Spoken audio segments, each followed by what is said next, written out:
상대방 선수에게 맹렬한 공격을 받고 피 흘리며 쓰러져 있는 그런 두 선수가 있습니다. 다행히 종이 울리고 이제 자기 코너에 돌아가서 물도 마시고 또 마사지도 받고 약도 바르고 회복을 잘하고 나와서 상대방 선수를 쓰러뜨리고 역전하는 경우가 종종 있습니다. 또 험악한 세파에서 이리 치고 저리 치고 살다가 집에 들어가서 따뜻한 물에 샤워 한번 하고 맛있는 것도 먹고 또 편안한 자리에서 쉬고 자고 나면 아침에 또 거뜬히 일어나서 다시 일자리로 나가기도 합니다. 우리 사람들은요, 자기 지친 몸을 추스리는 것은 비교적 잘하는 편이에요. 문제는 우리의 영혼이 쓰러질 때, 그래서 우리의 마음이 주저앉을 때 그 마음을 어떻게 다시 일으킬 것인가 하는 겁니다. 오늘 본문에는 그 심령이 무너져 있는 한 사람이 등장합니다. 그 사람은 아삽이라는 사람이에요. 이 아삽이라는 사람의 직업이 뭐냐? 성가대 대장입니다. 예루살렘 성전에서 찬양하는 성가대를 책임지고 있는 성가대 대장이에요. 하나님을 찬양하는 일을 전업으로 하는 사람입니다. 사람들 앞에서 늘 기쁨으로 하나님을 찬양해야 되고 또 영광스럽게 찬양하는 일이기 때문에 자신뿐만 아니라 다른 사람들도 하나님을 기쁘게 찬양할 수 있도록 권면해야 되는 그런 사람입니다. 누구보다도 거룩하고 누구보다도 신실하게 사람들에게 보여야 하는 그런 입장에 있는 사람이죠. 그럼 그가 21절에서 22절에 이렇게 고백합니다. 하나님, 제 마음이 산란하며 제 양심이 찔렸나이다. 제가 이같이 우매무지함으로 하나님 앞에 짐승 같습니다. 누구보다도 거룩하고 신실한 삶을 살아야 하는 이 성가대 대장 아삽인데 하나님, 제 양심이 찔리고 제 마음이 산란합니다. 제가 얼마나 우매무지한지 하나님 앞에 짐승과 같습니다. 산란하다고 하는 말은요, 히브리어로 하메츠라고 하는 말인데 이 말의 뜻이 뭐냐? 발효되다, 씌어지다 이런 말을 뜻을 가지고 있어요. 김치 신 거 아시죠? 김치가 씌어 꼬부라져서 거기서 더 씌어지면 뭐가 낍니까? 네? 하얗게 뭐가 껴요? 골같이 낀다고 그러잖아요. 그 정도 되면 김치가 쉬었다고 안 하고 썩었다고 그래요. 하나님, 제 마음이 지금 산란합니다. 하멜치합니다. 하나님, 제 마음이 지금 뭉그러져 있습니다. 그래서 심란하고 괴롭습니다. 양심이라고 하는 말은 키리아라고 하는 말인데 이 말은 콩팥이라는 뜻이에요. 옛날 히브리 사람들은요, 사람의 양심이 콩팥에 있다고 그렇게 생각을 했대요. 하나님, 제 양심이 찔립니다. 영어 성경에 보니까 piercing 그랬어요. My heart piercing. 제 콩팥에 구멍이 뚫렸습니다. 귀걸이 하려고 이 구멍 뚫는 걸 piercing 한다고 그러잖아요. 하나님, 제 콩팥이 구멍이 뚫린 것처럼 제 양심이 그렇게 찔립니다. 제가 이같이 우매무지함으로 하나님 앞에 꼭 짐승 같습니다. 자신을 돌아보니까 어리석기가 한이 없고 지혜 없기가 짐승 같습니다. 얼마나 한심스럽고 얼마나 멍청하고 얼마나 바보 같은지 하나님 앞에 제가 사람 같지가 않습니다. 그렇게 마음이 무너져 있습니다. 하나님을 찬양해야 되고 사람들에게 거룩하고 신실한 모습으로 보여야 되는 이 아삽인데 실제로 자신을 돌아보니까 육신의 정욕과 이생의 자랑과 안목의 정욕에 사로잡혀서 정신 못 차리고 짐승처럼 무지하고 한없이 어리석게만 행동한 자신을 바라보면서 마음이 무너져 있습니다. 여러분, 이게 누구의 이야기일까요? 이게 누구의 이야기일까요? 그렇습니다. 우리의 이야기, 나의 이야기입니다. 하나님 앞에 마땅히 거룩하고 신실한 성도로서의 삶을 살아야 되는데 사람들 앞에 집사요, 권사요, 장로요, 목사로서 살아가는 사람인데 하나님 뜻대로 살지 못하고 그래서 툭하면 주저앉아 버리고 마는 그런 신령으로 살아가는 우리의 모습을 이야기하고 있습니다. 우리는 이 주저앉은 심령을 어떻게 일으켜 세워야 하는지 오늘 아삽을 통해서 배워야 됩니다. 먼저 그는 이렇게 25절에 고백합니다. 하늘에서는 주 외에 누가 내게 있으리요. 23절입니다. 23절에 내가 항상 주와 함께하니 주께서 내 오른손을 붙드셨나니.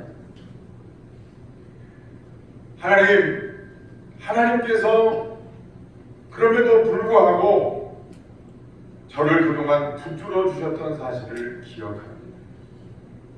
그렇게 우매무지하고 그렇게 부족해서 사람 같지도 않은 저를 하나님께서 저의 오른손을 붙들어 주셨습니다. 먼저 하나님이 그동안 베푸셨던 은혜를 기억하고 하나님 앞에 감사하는 거예요. 성경에서 오른손은 두 가지를 의미합니다. 첫째는 오른손은요, 축복을 주고 받는 손이. 그래서 창세기 48장에 보면 야곱이 요셉의 두 아들 손주들을 축복하는데 에브라임에게, 하나님이 원하시는 에브라임에게 차자인데 둘째인데도 불구하고 에브라임에게 오른손으로 얹고 축복해요. 그리고 또 한 가지는 힘과 능력을 나타냅니다. 대개 오른손은 왼손보다 힘이 세요. 오른손잡이들은. 오른손잡이들이 되게 많잖아요. 하나님께서 우리의 오른손을 붙드신다는 것은 그분의 강한 손길로 우리의 삶을 지켜주시고 보호하신다는 뜻입니다. 하나님, 제가 그렇게 무지몽매하고 그렇게 부족한 자지만 그럼에도 불구하고 하나님께서 이제까지 나를 붙들어 주시고 인도해 주시고 지켜 주시고 보호해 주셨습니다. 하나님의 강한 팔로 나를 축복해 주셨습니다. 그 사실을 기억하고 있는. 그런데 중요한 사실은 그렇게 부족한 자신을 하나님께서 왜 붙으셨는가 하는 문제. 내가 항상 주와 함께하니 주께서 내 오른손을 붙으셨나요?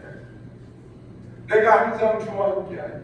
여러분, 지금 아삽이 방금 전에 뭐라고 했습니까? 하나님, 저는 하나님 앞에 사람 같지도 않은 사람입니다. 제가 하는 꼴을 보니까 얼마나 무지몽매하고 얼마나 우매무지하고 얼마나 악한지 모릅니다. 그래서 제 심령이 녹아내리는 것 같고 양심에 찔리는 그랬던 아삽이 제가 항상 주와 함께 해서 하나님이 내 오른손을 붙들어 주셨습니다. 어떻게 이렇게 고백할 수 있습니까?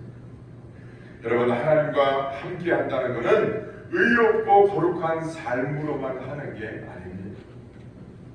오히려 의롭고 거룩하게 살 때는요, 하나님이 나와 함께 하시는 게 믿어져요. 또 내가 그런 믿음을 가질 때 의심할 게 없죠. 정말 중요한 거는요, 오히려 마음이 낙심되고 고통스러운 현실 속에서 하나님을 의지하는 믿음을 저버리지 않고 그럴수록 하나님께 가까이 나가려고 애쓰는 마음. 힘들고 어렵고 마음이 주저앉아 있지만 그럴수록 하나님께 더 가까이 나가려고 애쓰는 그 마음. 그게 하나님과 함께하는 마음이고 그게 하나님과 함께하는 믿음이에요. 하나님은 그걸 원하십니다. 아삽이 그렇게 부족하고 마음이 녹아내려져 있는 상태지만 하나님, 제가 힘들고 어려울 때마다 그래도 하나님을 의지하고 하나님과 함께 하려고 애썼더니 하나님이 그 마음을 어여삐 여겨주셔서 나의 오른손을 붙들어 주셨습니다. 여러분, 사람들이요 나를 멀리할 때가 있죠. 그렇게 느낄 때가 있잖아요. 사람들이 날 버리고 다 떠나가는 것처럼 느껴질 때가 있죠. 대개 그런 경험을 누구나 몇 번씩은 경험해 볼 거예요. 그런데 여러분, 아주 괜찮은 방법이 하나 있습니다. 알려드릴까요? 다 떠나라고 하세요. 그럴수록 나는 자꾸 하나님께 가까이 오세요. 갈 테면 가. 너도 가? 너도 가. 다 가. 그럴수록 나는 하나님께 자꾸 가까이 가. 하나님께만 가까이 가려고 자꾸 해보세요. 참 희한하게 그 돌아갔던 사람들이 나중에는 다 돌아오고, 요즘 젊은 사람들 하는 말로 아싸가 인싸가 돼요. 아싸가 뭐냐? 아웃사이더의 뜻이 변두리 사람, 별 볼 일 없는 사람, 소외된 사람.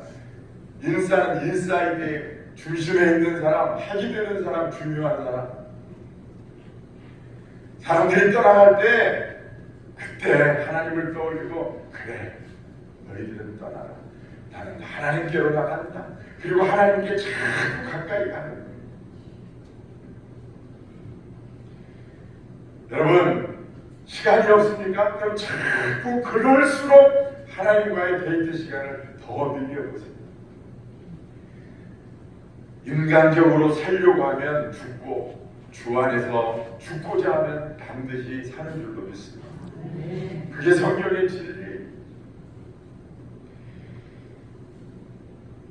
그렇습니다. 여러분, 주저앉은 심령을 일으키려면 우선 하나님의 은혜를 기억하고 하나님 앞에 감사합니다. 이제 주저앉았던 아삽의 마음이 서서히 일어서기 시작합니다. 24절에서 25절에 보니까 하나님, 이후로 저의 교훈으로 저를 인도하시고 영광으로 저를 영접해 주실 것을 믿습니다. 하나님, 이제까지 저를 지켜주시고 인도해 주신 하나님을 기억합니다. 앞으로도 하나님, 주의 교훈으로, 주의 말씀으로라는 뜻이, 여러분, 하나님의 말씀 속에는 뭐가 있습니까? 하나님의 말씀 속에는 항상 사랑과 긍휼이 담겨 있어요. Love and compassion. 우리를 사랑하시고 우리를 불쌍하게 여기시는 하나님의 긍휼이 하나님의 말씀 속에 담겨 있는 핵심의 뜻이에요.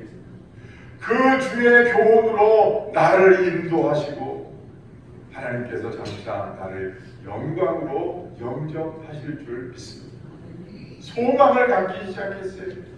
그렇게 무너져 있던 그 심령이, 마음이 심란하고 심장이 콩팥이 찔리는 것처럼 양심의 가책이 있고, 자신을 생각해 볼 때 그렇게 너무나 어리석고 무지해서 하나님 앞에 사람 같지도 않다고 그렇게 하소연하던 이 아삽이 마음에 빛이 들어와서 하나님의 은혜와 사랑으로 나를 인도해 주실 것이고, 이제 내가 장차 하나님의 영광으로 하나님이 저를 영접해 주실 것을 믿나이다. 그런 소망을 갖게 됐습니다. 여러분, 우리가 하나님 앞에 부족하다고 느낄수록 우리는 하나님 앞에 나가야 됩니다. 그러면서 이 아삽은 이렇게 고백합니다. 하늘에서는 주 외에 누가 내게 있으리요, 땅에서는 주밖에 내가 사모하리옵나이다. 하나님, 땅을 뒤져봐도 하늘을 뒤져봐도 제가 의지할 분이라고는 하나님 한 분밖에 없습니다. 그럼 한번 따라해 보십시다. 나에게 주밖에 누가 있으리요? 한 번 더. 나에게 주밖에 누가 있으리요? 이게 아삽의 신앙의 고백입니다. 하나님 외에 저에게 누가 있습니까? 하늘을 뒤져봐도 땅을 뒤져봐도 저를 도와주실 분은 하나님 한 분밖에 없습니다.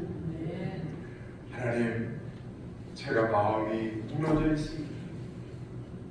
하나님, 제가 너무나 부족하고 연약해서 사람 같지도 않습니다. 그러나 그럼에도 불구하고 하나님, 아무리 세상을 뒤져보고 하늘을 뒤져봐도 나를 도와주실 수 있는 분은 하나님밖에 없습니다. 하나님, 나를 불쌍히 여겨주시고 나를 도와주옵소서. 자녀의 떡을 취하여 개에게 주니 마땅치 아니하도다. 예수님이 그러셨더니 주님 맞습니다. 저는 개 같은 인생입니다. 그러나 그럼에도 불구하고 그 개도 주인의 상에서 떨어지는 그 부스러기가 있어야 살아갈 수 있습니다. 여인아, 네 믿음이 크도다. 같은 말씀이죠. 여러분, 우리 스스로를 생각해보면 부족하니까 한이 없습니다. 그러나 그럴수록 우리는 하나님께 가까이 나가야 됩니다. 그럴수록 하나님을 더 붙들어야 됩니다. 그럴수록 더 하나님을 의지해야 돼요. 그러면 하나님은요, 우리가 의롭고 거룩한 자리에서 하나님을 붙들 때보다 하나님을 더 기뻐하세요. 그럴 때 하나님을 의지하는 것을 하나님은 더 기뻐하세요. 여러분, 탕자가 주님 앞에 돌아올 때 그 아버지 앞에 돌아올 때 그 아버지가 큰아들보다 더 기뻐했다는 사실을 기억하시기를 바랍니다. 하나님은 그런 사랑과 긍휼을 가지신 분입니다. 하나님은 내가 부족하지만 영광으로 영접해 주실 겁니다. 부족하고 우매무지하지만 하나님께서 그래도 악하다, 쓸데없다 내치지 않으시고 사랑과 긍휼로 인도해 주시고 원수의 목전에서 상을 베풀어 주시듯이 하나님이 영광으로 나를 영접해 주실 겁니다. 서울 종로구 명륜동에 사시는 73살 잡수신 박옥자 권사님이라는 분이 계세요. 이분의 간증입니다. 저는 결혼 전에 열심히 신앙생활을 했어요. 근데 믿지 않는 남편과 결혼해서 믿지 않는 집안으로 시집을 가게 됐습니다. 남편은 딸 셋 밑에 막내 아들이에요. 시부모가 아들 얻게 해달라고 구슬하고 지성을 해서 얻은 아들이 결혼해서 갔는데 신앙생활하기가 너무 어려워요. 남편은 술주정뱅이가 돼가지고 알코올 중독자가 됐습니다.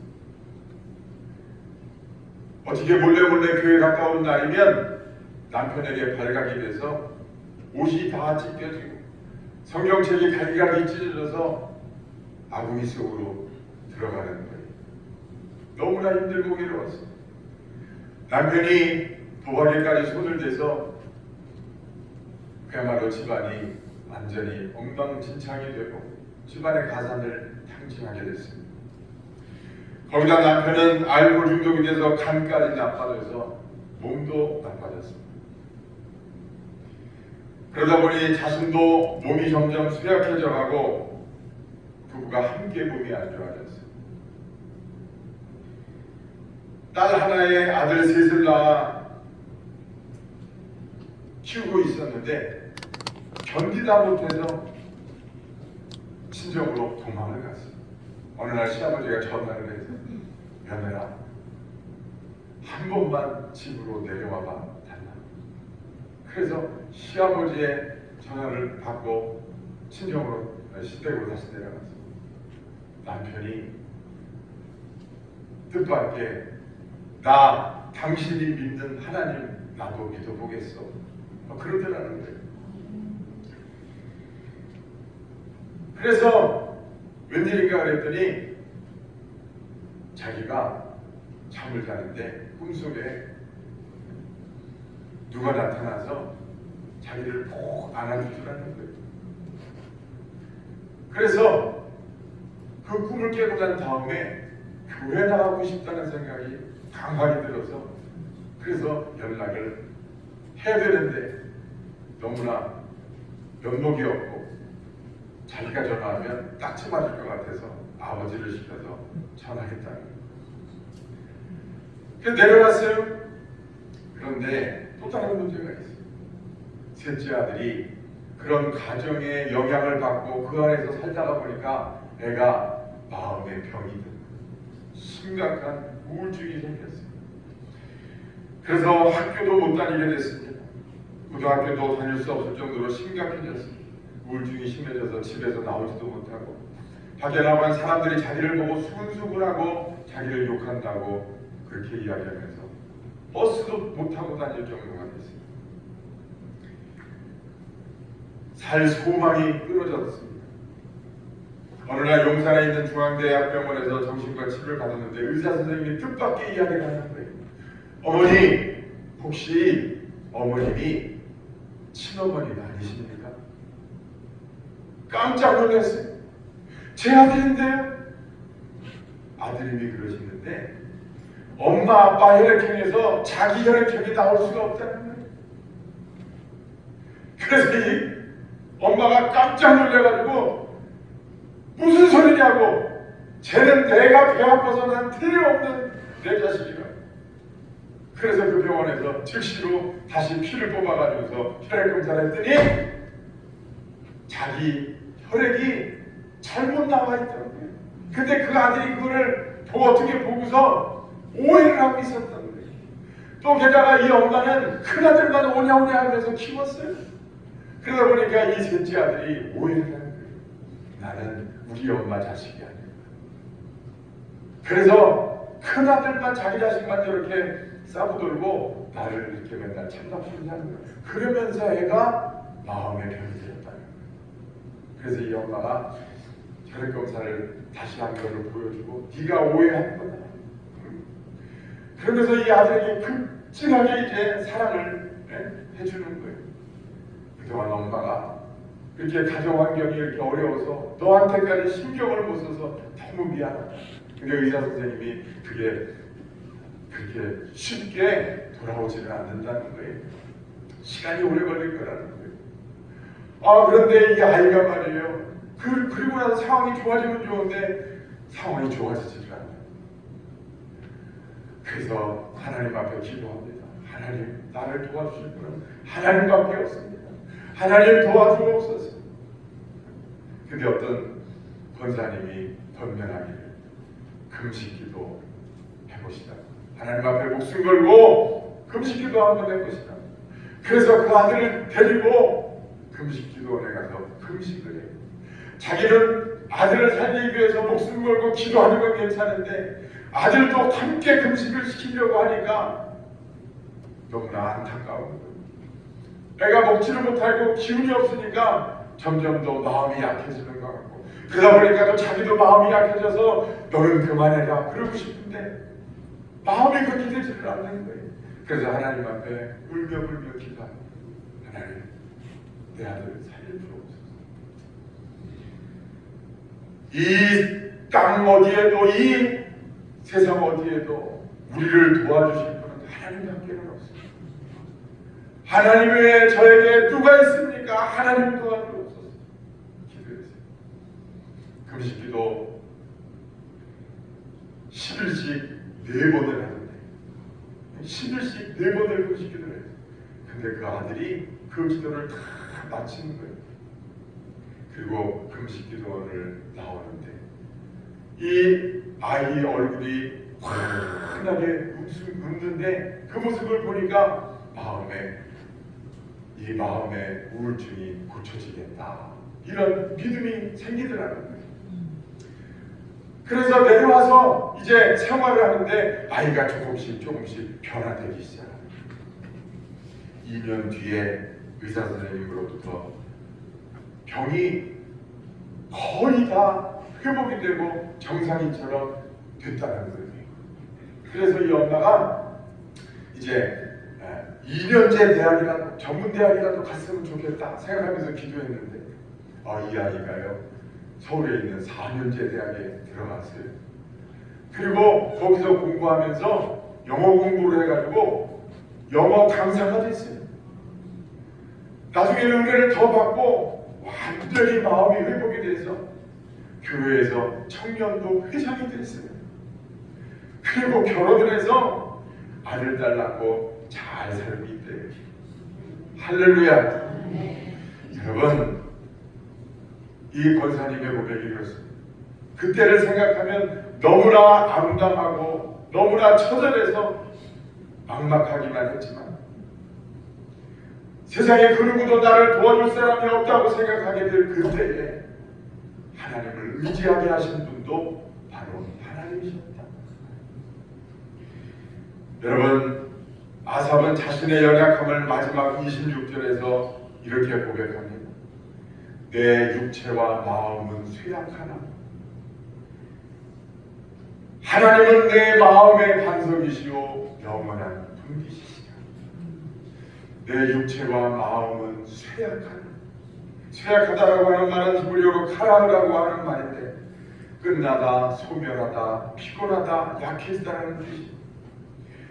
내 육체와 마음은 약해질 대로 약해져서 무너져 있지만 그러나 하나님은 내 마음의 반석이시오 영원한 분기시시오.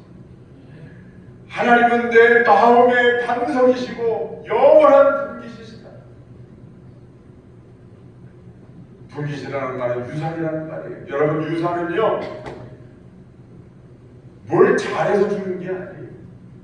혈연 관계로 주는 거예요. 그냥 자식이니까 주게 돼 있는 거예요. 법적으로. 그 아버지가 자식에게 이 자식은 유산 한 푼도 안 주겠다 이렇게 유서를 남기고 죽으면 모를까? 그냥 자연사 봅니다. 갑자기 부모가 죽거나 그러면요 자식 관계에 있으면 무조건 받을 권리가 생기는 거예요. 분깃이라고 하는 거예요. 하나님, 제 마음과 육신은 쇠약하지만 그러나 하나님은 내 마음의 반석이시오. 하나님은 저의 몫이고 저의 분깃입니다. 하나님이 나를 도와주시고 내게 은혜를 베풀어 주셔야 제가 살 수 있습니다. 그러니 하나님 나를 긍휼히 여기시고 나를 도와주옵소서. 사랑하는 여러분, 제가 어느 날 말씀만 드리고 말씀을 마치겠습니다. 제가 어느 날 핸드폰 가게가 쭉 있는 가게 앞을 지나가는데 보니까 핸드폰 가게마다 그 뭡니까 광고하느라고 그 풍선 큰 풍선처럼 이렇게 바람 넣어서 만든 기둥 같은 거를 집 앞 그 가게 앞에다가 세워놨더라고요. 그런 거 보셨죠? 근데 그 이렇게 기둥이 몇 개가 있는데 그 바람이 들어가 있는 그 기둥은요 잘 꿋꿋하게 서 있는데 바람이 하나가 그 가게 집은 그 사장님이 출근을 안 했는지 불도 꺼져 있고 그 앞에 풍선은요 쓰러져 있는 거예요.